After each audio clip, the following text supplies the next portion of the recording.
The Case-Shiller Home Price Index, which is the gold standard for appreciation, showed that home prices rose 0.2% in June, rising to another all-time high.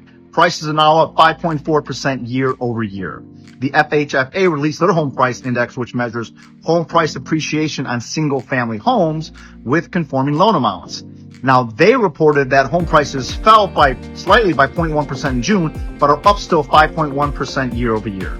Despite the negative media, home prices continue to move higher and provide a significant wealth creation opportunity.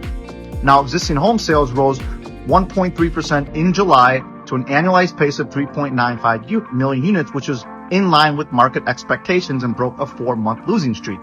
Sales were down 2.5% year over year.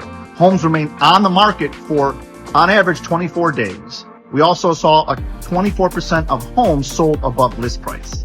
Now, first-time home buyers accounted for 29% of sales, which was unchanged from last month. Cash buyers accounted for 27% of sales, down from 28% in the previous report, while investors made up 13%, down from 16%.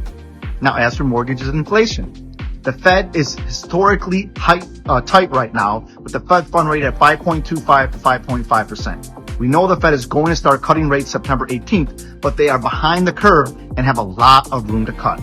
Looking at some of the economic readings today versus pre-pandemic in 2019, there is not much in common, and the Fed is clearly overly restrictive. So 2019 to today, the core PCE was 1.8 versus 2.6. Unemployment back then was 3.6 versus 4.3 today. And the Fed fund rate was 2% versus 5.375 today. 30-year fixed mortgages back then were 4% versus 6.5% today. Now, we think yields and rates will continue to move lower, but it won't happen in a straight line.